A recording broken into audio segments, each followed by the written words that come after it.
for the NCRB is on session. If Judge Kite presiding. Please make sure your cell phone are turned off. There should be no talking or calling session. May be seated. Morning, y'all. Thank you. Good morning.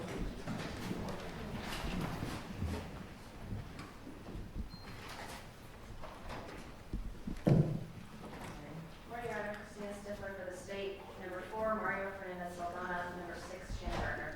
Thank you. Good morning.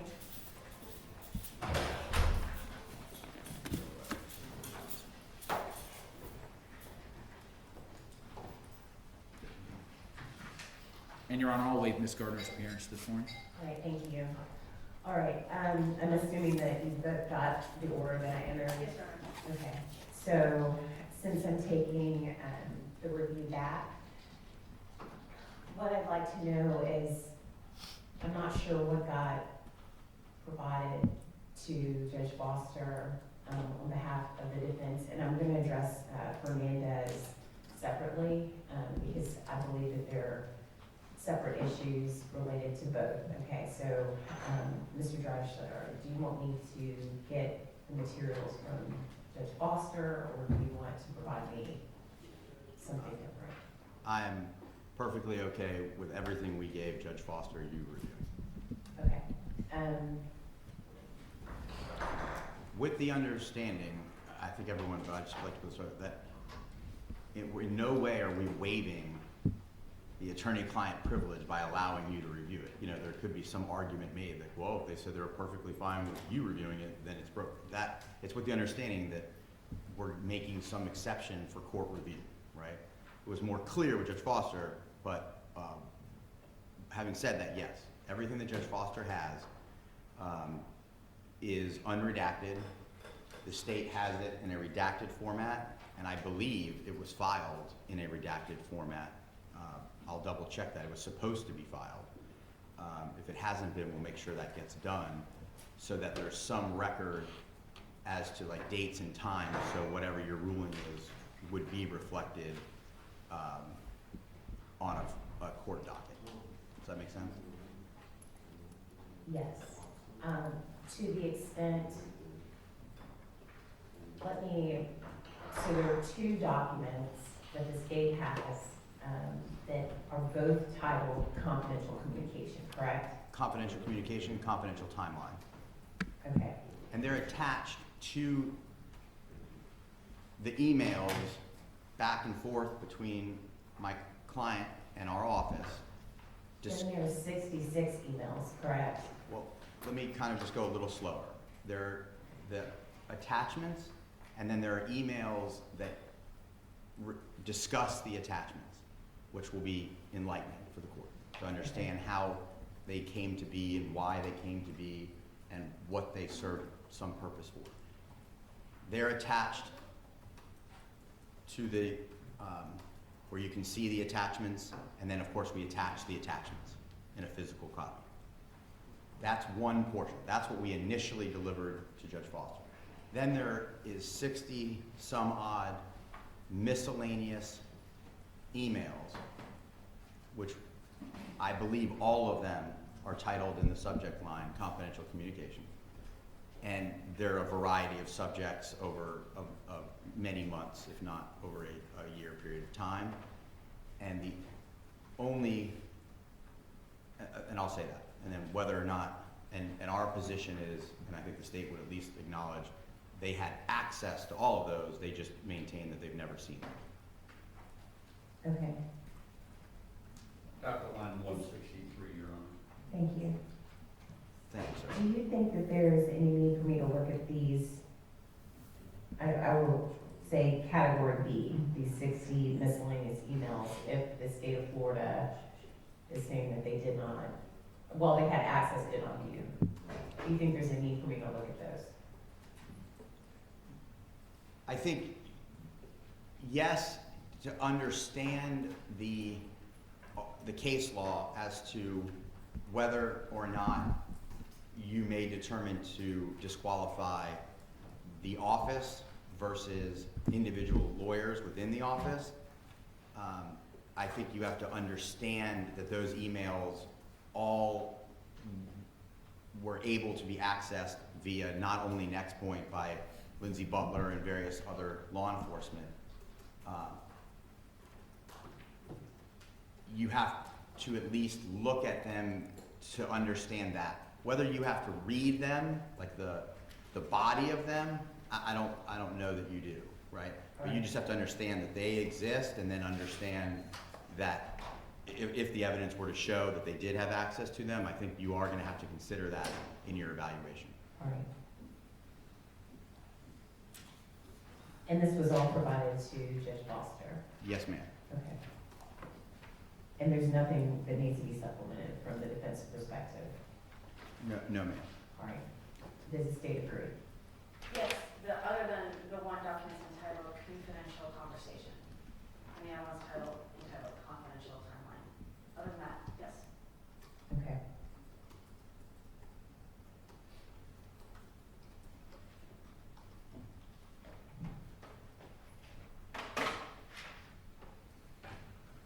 All right, let me address Gardner now.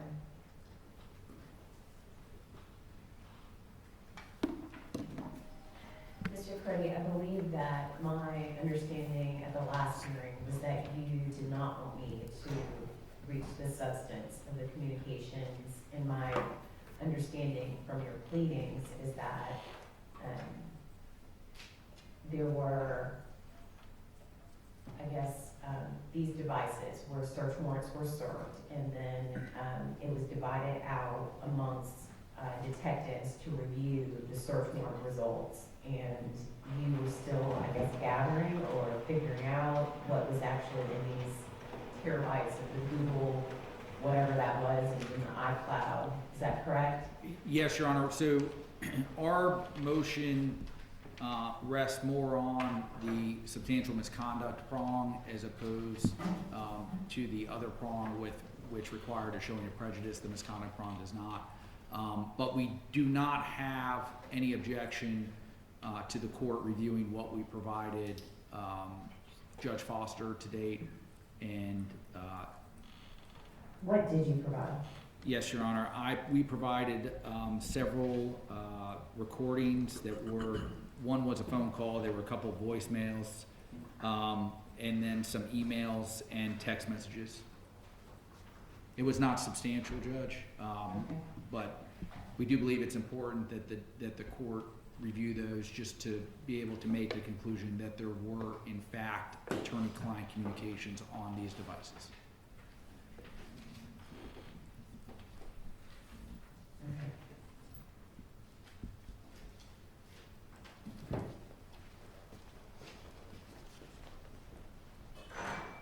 Is there anything, in addition that the state wants me to consider related to the Gardner case?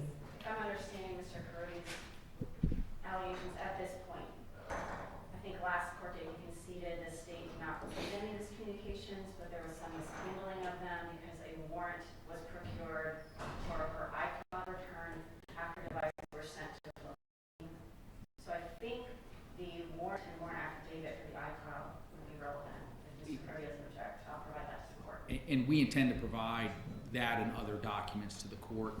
I never said the state didn't review everything. They did, in fact. We know that the state did, in fact, or prosecution did, in fact, review communications between the attorney-client that were covered by the attorney-client privilege, because the agent or analyst reviewing them reached out to Ms. Stifler saying, hey, I think I'm reviewing attorney-client communications. So we know that the state, right, their whole team did, in fact, review attorney-client communications.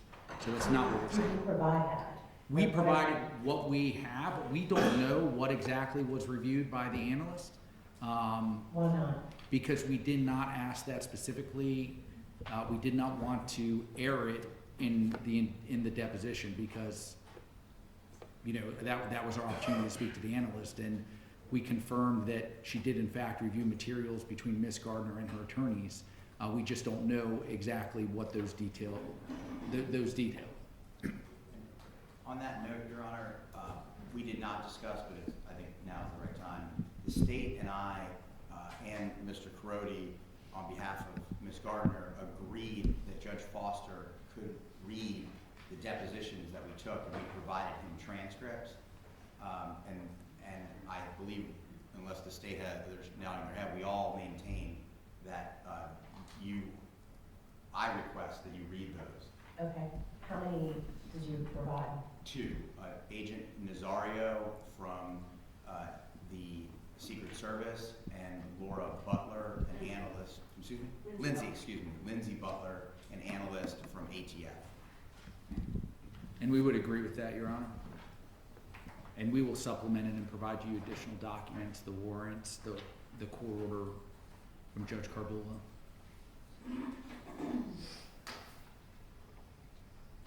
When are you gonna provide that? I can provide it this week, Your Honor, Okay. by Wednesday, with copy to the state. And I don't know if this is necessary. At the deposition of Ms. Butler, she testified, everyone was present, that she began reviewing an iCloud return. She observed a message she couldn't recall from an attorney and attributed to the client. She alerted the state. My response was, shut it down, send it out, stop reviewing. So my view of her depo transcript or her depo testimony was she saw one communication. Mr. Crody did not ask what that communication was, but if they need to know what it is, certainly Ms. Butler, I can arrange for her to speak to them outside the presence of the state or in camera with the court to let them know the one message that she did view or see or realize was on that. But we haven't reviewed anything. She didn't tell me the content of the message or provide it to me, so I have no idea what it is. But I don't know, because she's now out of state, if they're requesting her to give any kind of testimony regarding this issue in camera or otherwise, I can make arrangements for that as well. Why don't, just so that we're clear that there is no guessing, why don't we have that done this week? Yes, ma'am. Yes, Your Honor. Okay? And just so I'm clear, the idea would be In camera. for you to talk to her in camera? No. Okay, for just the defense to interview her with, I'm gonna make it a record, I'm gonna seal it. You can ask her, the questions that you need to, understood on the record in front of Your Honor. correct? Understood. And then, we'll do it here in court, I'll close the proceedings in camera. You can make it record, I'll seal the transcript, okay? Yes, Your Honor. And I will not be present for that. Yes, that's correct. And I know this is so confusing because you haven't seen this stuff yet. That whole dialogue between the state and Mr. Crowley and what Lindsay Butler saw or didn't see is totally separate than the two issues that I have that she did see and said, okay? So you're reading it. I'm very, to me, Fernandez is his case and the issues presented are a similar issue in my mind, because the state is saying that they have access to it. They said, that was my understanding, that you all were saying it was evidence, not attorney-client privilege, so. That's, to me, a simpler issue to resolve. At this point, I don't want any guessing. I want to be able to, for you to be able to identify the information accurately so that you can make whatever arguments you need to, and then I can review whatever you believe would be necessary for me to make a decision, Yes, Your Honor. okay?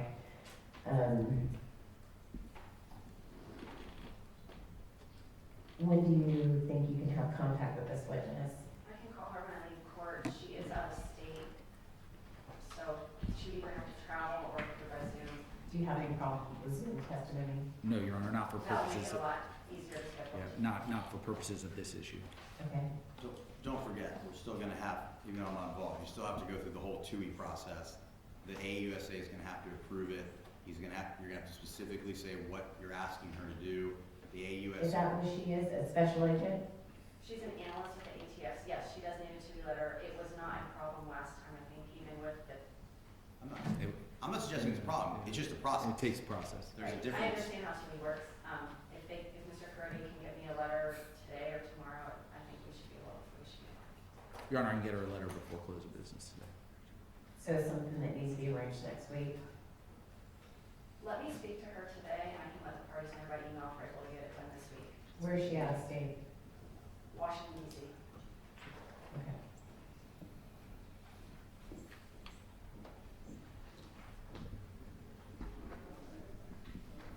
wanna hold off on the materials. I'm gonna push forward with Fernandez, okay? Since it seems like I have everything, and so, based on, I think I'm gonna separate the two. Y'all aren't gonna be appearing for these hearings together unless, you know, the attorneys wanna come, but I'm not gonna have Ms. Gardner present for Fernandez because the issues are separate. The attorney-client privilege is separate, and even Ms. Gardner's attorney should not have any access to that information. So I'm gonna separate these hearings. Yes, ma'am. I'm in agreement.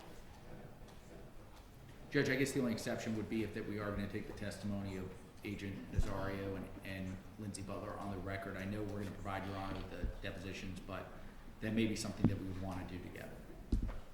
Why?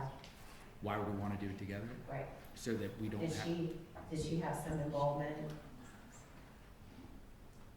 Well, I thought you asked the questions you did during deposition. Yeah. I think I flushed out my issue without ever addressing the specifics. I If think you I want to ask questions and. I don't think I need to. I really, I'm not sure that I need to. I think the transcript you have answers the questions you'll need answered. Yes, Your Honor. Okay, if the court's gonna accept the transcripts and use those as substantive evidence for the motions, then I don't believe we'll need to recall these witnesses in person.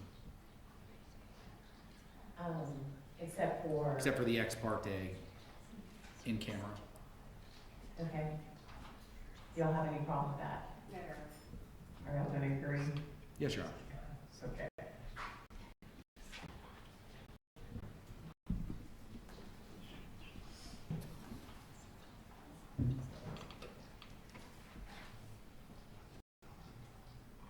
How long do you all think the hearings should take?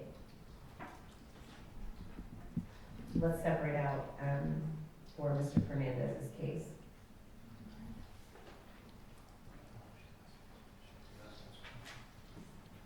I'm sorry, I was talking. What was the question? I was asking how long do you think the hearing would take? I'm gonna, We'll have to defer to that, how much longer they have to stay. From our perspective, it'll be very brief. Our last pretrial on this issue was 40 minutes. So, I want to say argument, you'll have seen everything, 2 to 3 hours, and maybe I'm way long, but these are complicated issues. how about, April 26th, for Fernandez, and I'll give you all the whole morning from 9 to noon. Judge, I'm out. You're out. 25th and 26th. Okay.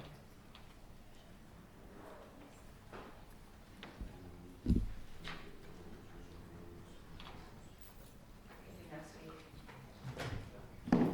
Well, I don't know how much material. I can do the 19th, but it would have to be in the afternoon. I filled up my morning VOP hearings and a 30-50 That's perfect. I'm pretty, afternoon. I have a mediation that was set for that entire day. If I had to move it, I guess I could, if there was no other choice. No, okay, so at this point, it's the 19th in the afternoon. I have a VOP hearing on May 3rd, but I'll move that, and I can give you all the entire morning. May 3rd would be great for the defense, right? Yes, sir.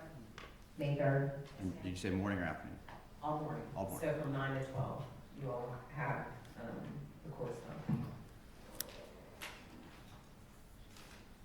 All right, so case number 4.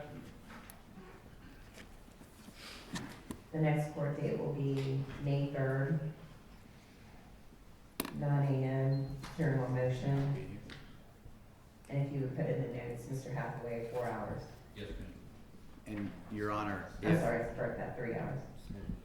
if, for whatever reason, I can't imagine this is the case, but if for whatever reason, Judge Foster marked up and you want clean copies, whatever, just have your JA reach out to us and we can get it to you right away. Okay, thank you very much. We also, both the state and the defense, the only thing that wasn't mentioned is there's some case law that was provided, and please review that as well for both. Okay, And with that, May we be excused? Yes, thank you very much.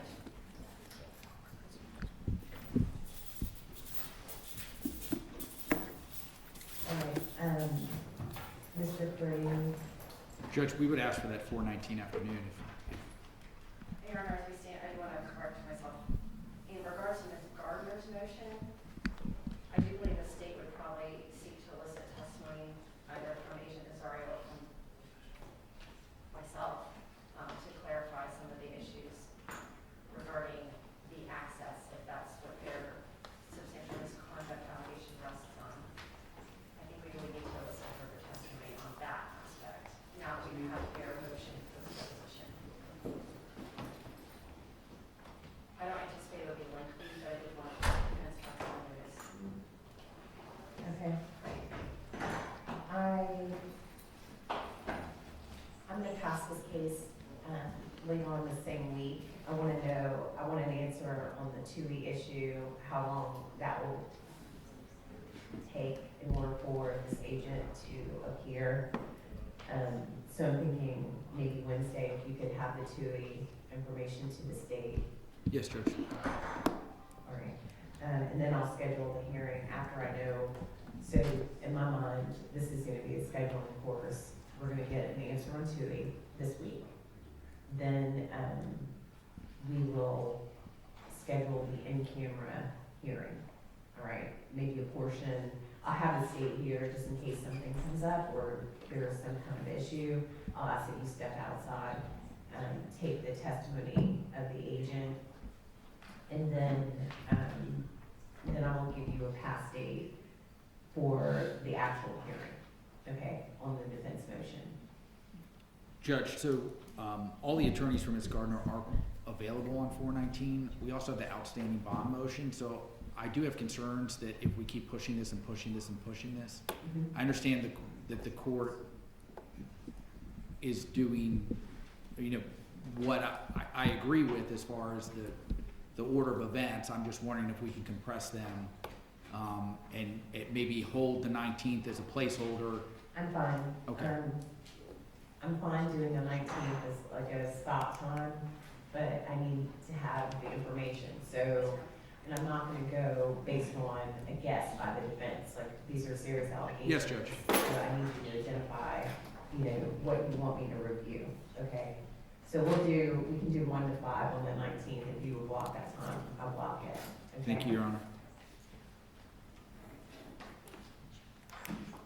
So, in Shannon Gardner's case number 6, we'll set the following dates. April 10, 9 a.m., that'll be a status hearing. I have time, I should have time next week, or even this week, if you can get her and she's available on Thursday, I'd do the afternoon on Thursday, okay, to have this in-camera hearing, if she's available. The 11th? Correct. Yes, ma'am. And then I'm just saying that as a potential date that you can throw out for her. I should not be in trial. We can have this hearing. I don't think that would take that long. By Then we'll 15. have April 19, 1 p.m. Hearing the motion.